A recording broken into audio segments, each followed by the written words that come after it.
Buen día, mi gente, and welcome to La Vida Más Chévere, the place where Spanglish-speaking, child-free Latinas y Latinas are learning to dismantle the toxic cultural bullshit we all grew up with.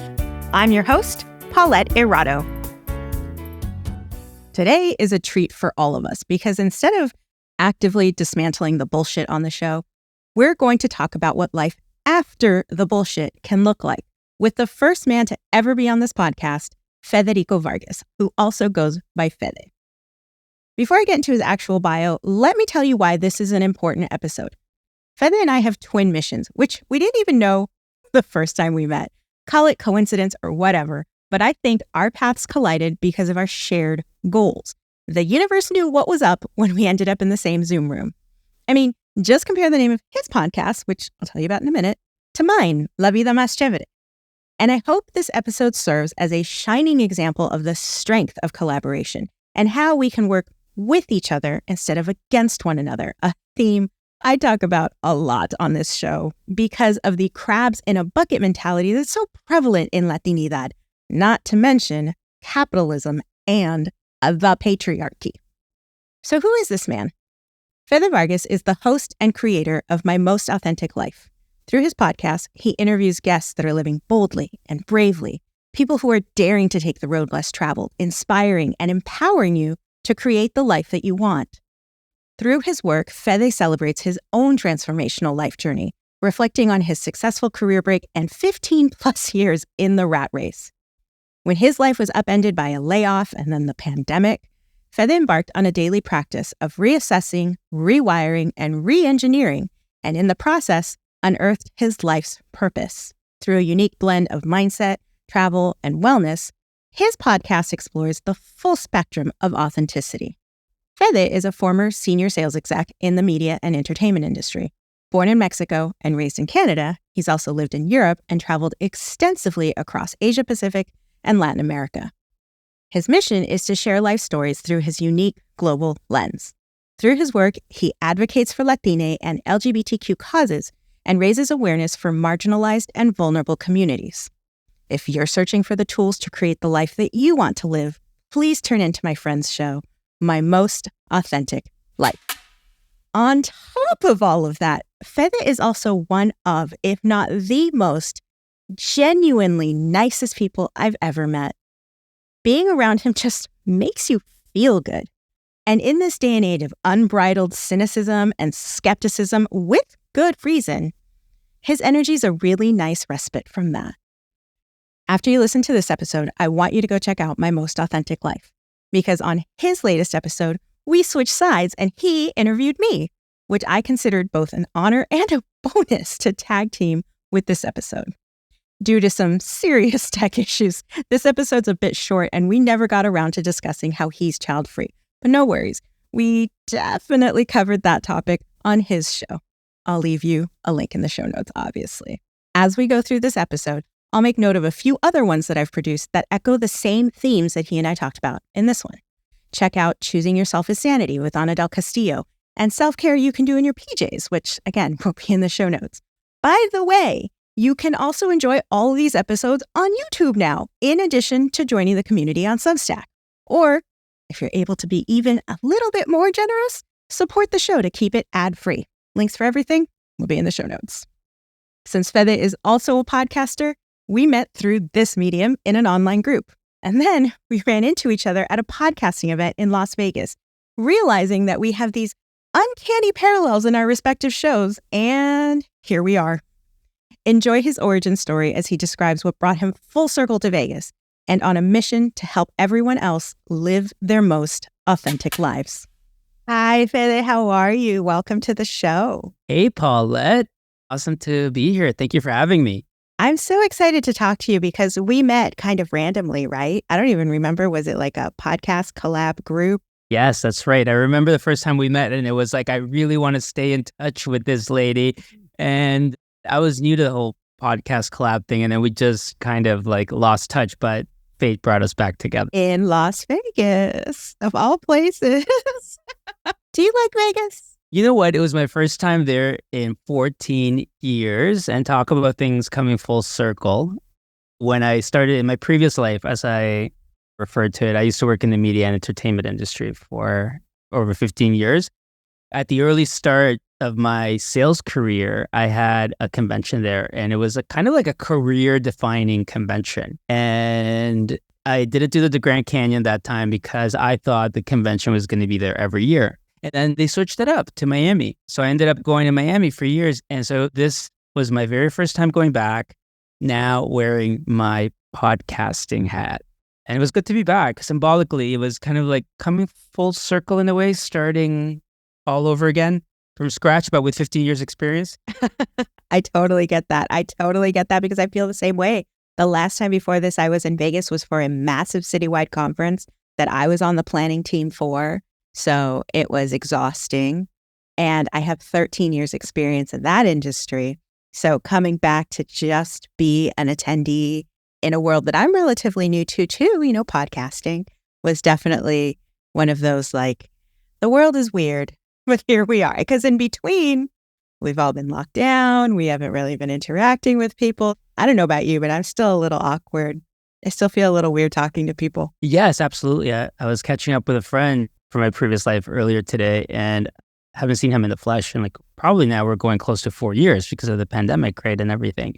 And I described it to him as kind of coming out of my bunker after the apocalypse. And the dust 2 years later, I moved to Mexico 2 years ago. 2 years later, it feels like the dust is still settling and coming out for fresh air. Yeah, it definitely does feel like, oh, wait, is this safe? Am I allowed out? And then you're like, yes, it's safe. I can breathe. And yeah, it's like a whole new world. And I'm still figuring out how to navigate it. Yeah, I completely agree with you. There's still things that feel awkward for sure. I hate Vegas.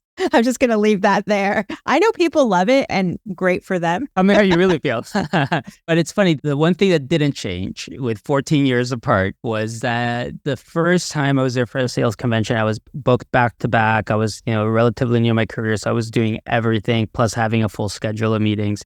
I didn't see daylight, for the week that we were there because, you go through the casino to go to the meetings. And then, I went out for dinners and stuff or shows at night. But it was all at nighttime.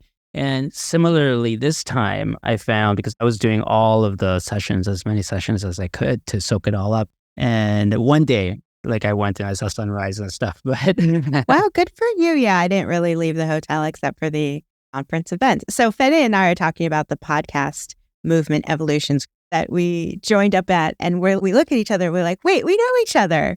And then it turns out we are both child-free Latinos. Fede has his own podcast called My Most Authentic Life, which goes hand in hand with La Vida Más Chévere. Absolutely, yeah. So we knew we had to sit down and talk with one another. You get to be cool, I get to be authentic. I'm not sure which one's better. You can be both. They're one and the same. I am authentically cool, dude. And obviously so are you. I was listening to your episode where you looked back on your podcasting journey and you pulled so much good stuff from the people that you interviewed, like the volcano, the actual volcano sounds and just how awesome and awe-inspiring that must have been to witness. And that actually kind of gave me chills. You do good work, dude. Oh, thank you. Thank you. That episode, it's funny because it's episode 3, very early on into this journey, obviously. We're always learning. But that's a dream episode for me to work on because it combined everything. It was an actual experience I'd done, kind of raw audio from the actual volcano climb.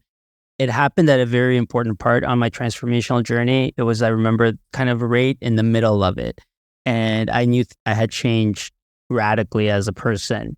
And I was doing it with a really dear friend that I had met as part of my new life. When you open your heart and you open your mind, amazing people come into your life. And so everything about that, producing that episode for me was really special. Yeah. It definitely gave it life and depth to, what you were experiencing. So that was really cool to hear. So for all of you listeners, if you're going to start anywhere, yes, start with the volcano episode and go from there when you go listen to Fede's podcast. On his podcast, Fede and I talked about how storytelling is critical to our species.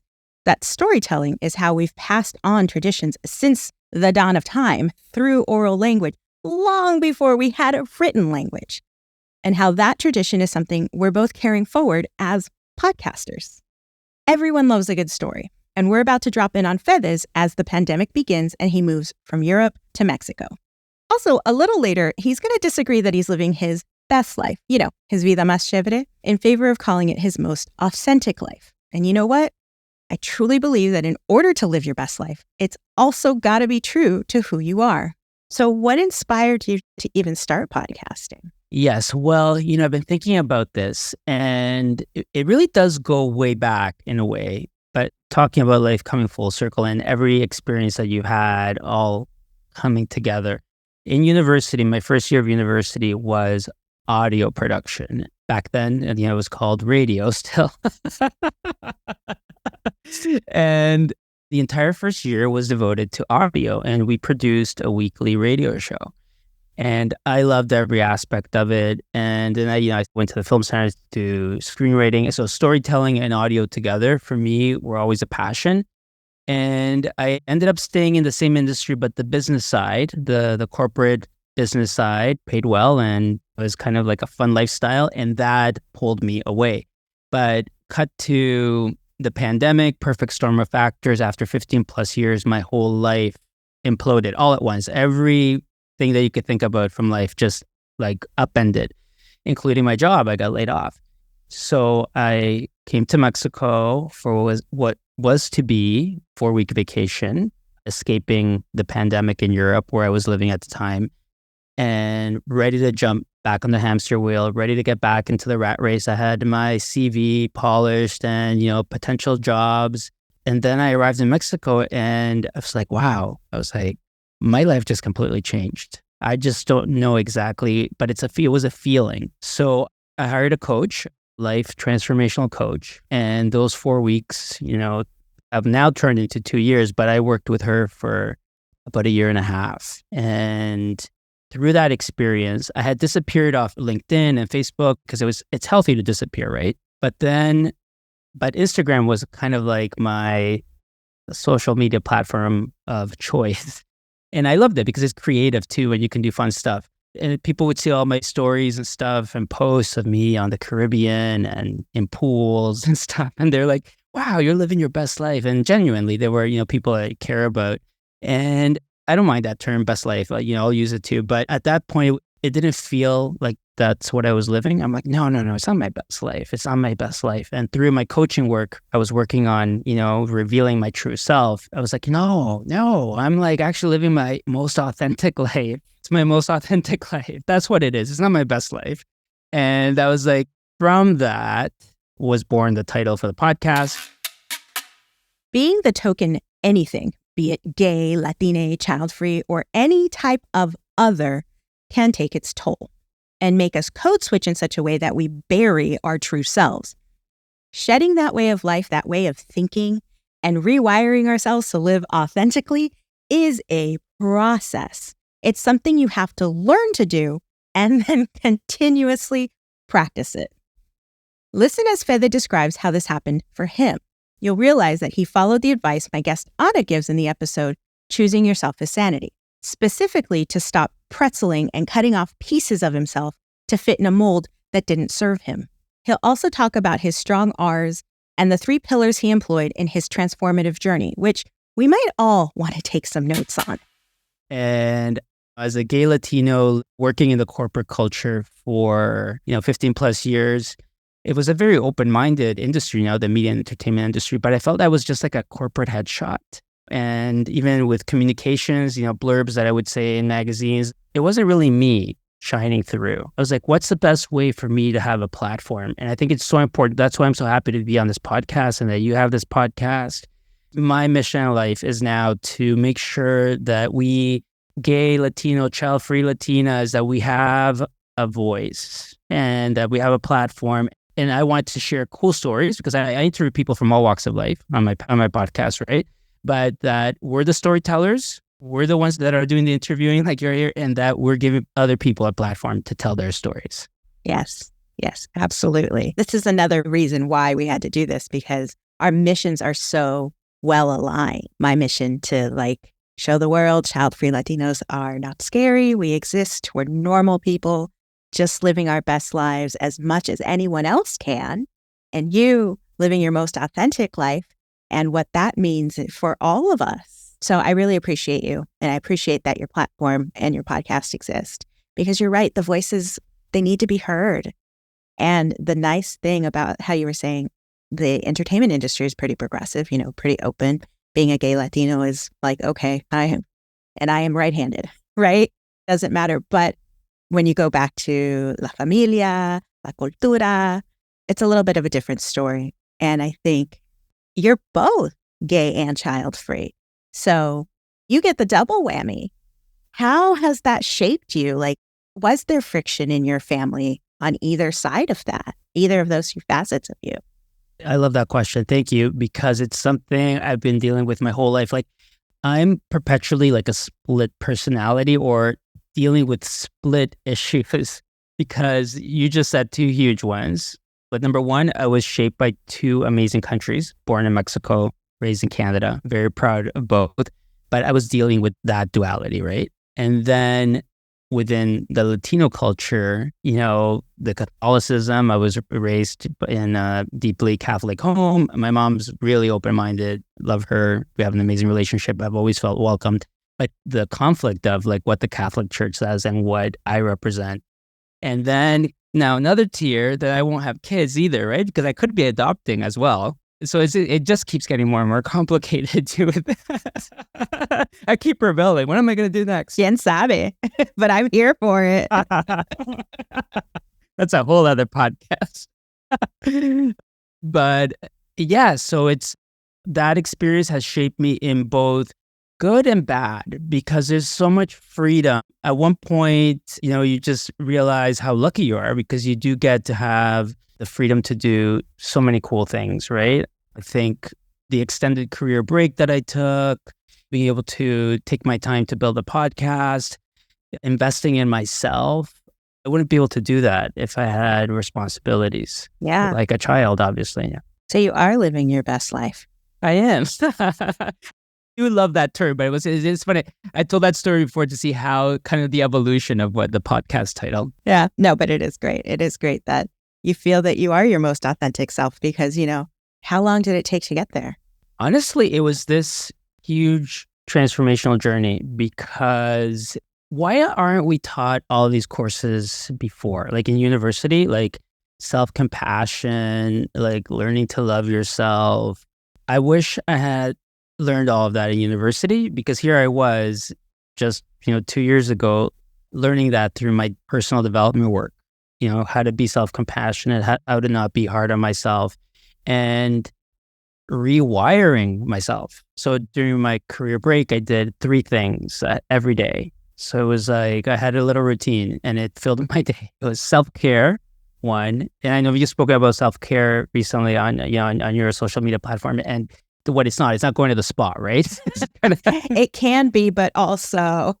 Exactly. So I'll tell you the 3 quickly. It's self-care, explore, reimagine. So self-care, for example, is, like I said, it can be going to the spa, but for me, it was like every day would be different. It'd be like, you know what? I'm going to go see the sunrise. And because I had no job to go to at 9 a.m., 8:30 a.m., the sunrise would be like an hour of me or however long it took for me to be in my own thoughts, think, listen to a podcast, read a book. So that was just kind of like, that was my self-care. With all the notifications off, by the way, that was self-care. Like, you don't have to be available to WhatsApp, 24/7. I said, I'm just giving you a broad example. Then number 2, similar day, explore. So it was just kind of like every day, make sure that I did something that was out of the ordinary. Take the long way home. Or once you're in that space of a career break, you're open to meeting new people. So if I randomly would meet someone on new people coming to my life and they were good energy and it'd be like a Tuesday, be like, do you want to go to Cenote? I'm like, yeah, let's go to Cenote. Explore. I'll just go for 3 hours. And then the third one, reimagine, was huge because those are what I call and I talk about this on the podcast a lot, the strong R's. So every day, imagine for a year and a half, I worked on rewiring, rethinking, reassessing, reengineering, retooling.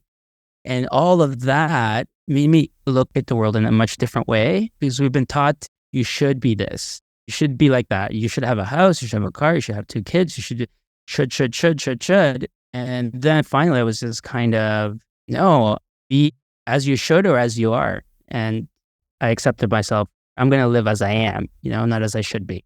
And that was a journey to my most authentic self. It must have been so liberating to just accept yourself as you are, knowing that you have so much potential and you'll see yourself there in the future, but just loving yourself as you are. That's got to be like the ultimate in adulting, like you've reached the top of the mountain in the acceptance of yourself as a person, as the world as it exists. What was that like? Yes. Well, we're not on video, but as you were saying that, I was responding with my chest, right? So it was like, yes. And my chest was saying yes, yes, yes, because it was a body feeling. You could say words like liberating, freedom, of course they are, but at the end of the day, it became, and I still experience it today, it's like a daily kind of body feeling, which I kind of associate now with gratitude. So that's what that feeling was. It was gratitude. I'm like, wow, so this is what it's like to be you. Wow. And what a great reaction. Wow. This is what it's like to be you. Wow. Like, this is who I get to be. That's amazing. I think that our listeners really listen closely to this, because he's also talking about not just the intellectual part of recognizing yourself and all your accomplishments. It's being in the body that you inhabit, and your head's just a very small part of that entire body that you get to be in, that it is a privilege to live in and love. ¿Verdad? Yes. See, absolutely. Absolutely. Yeah. Beautiful. It's beautiful. It is beautiful, but it's not easy. No. It's a daily practice. Yeah. It's a practice, something you constantly work on, like a meditation practice. It's something that you just have to consistently do. And that's why I said earlier that it was healthy to disappear, because you need to kind of reset. And we're not always able to do this. So in everyday life, if you're not able to disappear for whatever reason, then there's going to be always external factors that may try to draw you back in, right? So that's the challenging part, to stand your ground. Yeah, because as you're shedding the old layers of yourself, there's going to be people who like that person, who are comfortable with that person, even though that may no longer be you. So, sometimes there's a real, I don't want to use the term come to Jesus, but can even cause friction in relationships. Because what if everyone around you isn't ready for that, or isn't ready to do that work themselves? And it's scary and weird to them. And that's kind of reflecting, like you are this big mirror to everyone around you who's not ready to see it. Did you experience any of that kind of friction? Yeah, well, you said 2 things there that I totally connect with. The shedding part, yeah, I felt like, like a metamorphosis. Like I was like mutating into like a same outer shell, but I was literally mutating into like a different person. So shedding. And the comfort part is such a huge thing to talk about, because I keep saying this quote and I'll say it over and over. It's my takeaway from my transformational journey. It's the, would you rather live a comfortable lie or an uncomfortable truth? And that, when I wrap my head around the power of that, the comforts of a corporate job, all the perks that came with it, the lifestyle that I thought, was like really cool dream job to have, versus living your truth. And then the choice is really clear. Fede makes a really good point here. So let's make it the question of the week, which you can answer directly in Spotify if you're listening there, or even on YouTube. Otherwise, feel free to comment in the Substack post or just email me. The question is, would you rather live a comfortable lie or live an uncomfortable truth? The answer isn't as black and white as you might first think it is. The options are a comfortable lie or an uncomfortable truth. Which one would you choose? Yeah, when you can change the metrics by which you measure your own success, and I know what you're talking about, when like you get access to people, you get access to power, the movers and the shakers, of our culture that's a little addicting too. Plus, it comes with a nice paycheck and some nice material things. And when you no longer measure your success against those factors, life looks a lot different, right? It looks a lot different. But we're not taught in school, like you were talking about earlier, to appreciate those kinds of successes. Because why? Because that doesn't make you a good little worker bee in our society. It makes you question norms, which people are not very comfortable with you doing. The powers that be don't like it when we question the way power structures are. Why does patriarchy exist like this? Why does white supremacy rule every single portion of our lives? They don't like those questions. They want you to just fall in line, work for 60, 70 years, and then drop dead. Yes. And in the meantime, amass as many spoils as you can so you can show your neighbors, the Joneses, how successful you are. And all for what? Life is richer than that when you step out of that constriction. Yes. Everything that you just said, I've been through and I've experienced so many things that you said that connect with. I mean, the material handcuffs, right? Oh, yeah, the golden handcuffs. The lifestyle inflation, right? Because with it comes, well, now I have this house, I have to keep up that. And then I have a membership to this and I have to keep up that. And what will people think if I give up that or if I don't drive this kind of car? It just comes in waves. But I think that was the beauty, of the transformational journey that I had for past few years was that by disappearing, I was able to reset and see. And I downsized so many things, the size of my apartment, the clothing, do I really need, 7 blazers? Like, do I really need all those pairs of shoes that look almost exactly the same? I was able to be more minimalist.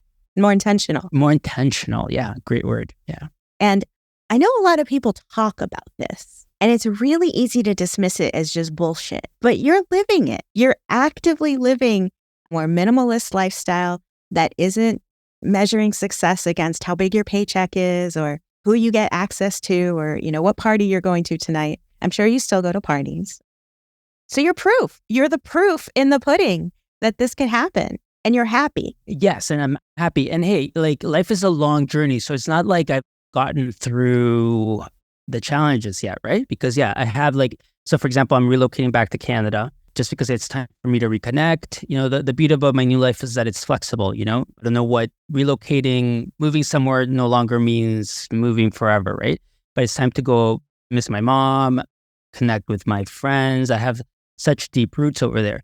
So then it would be maybe, the financial plan there is different. So do I need to maybe get some sort of work? Maybe yes, but it won't be anything like I used to have, right? Because now I'm coming at it with 2 years of a transformational experience and with a fresh perspective. And all of that to say that finances aren't important. Keeping a roof over your head is important. We're not trying to dismiss the fact that making money is important. It's how important. Do you live to work or work to live, right? Exactly. Yeah. Well, Fede, I want to thank you so much for imparting all this beautiful wisdom on my listeners. I really hope you pick up some more listeners because I love your podcast. I love you. You have the nicest smile. And just trust me, if you were to meet this man in person, if you were privileged enough to meet this man in person, he just radiates goodness. You just radiate goodness. Is there anything else you wanted to share before we wrap up? Thank you for that, Paulette. Thank you for having me here. Likewise, your energy, I think I really connected with your energy. That Zoom call we had for the podcast collab, but also when I saw you in person, and this conversation has been amazing. It's been a really awesome conversation to have with you. So thank you. Thank you so much. You're very welcome. And I don't think this is going to be our last one. No, definitely not. Everybody out there, thank you for listening. And that's a burrito. Muchísimas gracias for watching La Vida Más Chévere. Check out the audio-only version anywhere you listen to podcasts and join the community over on Substack.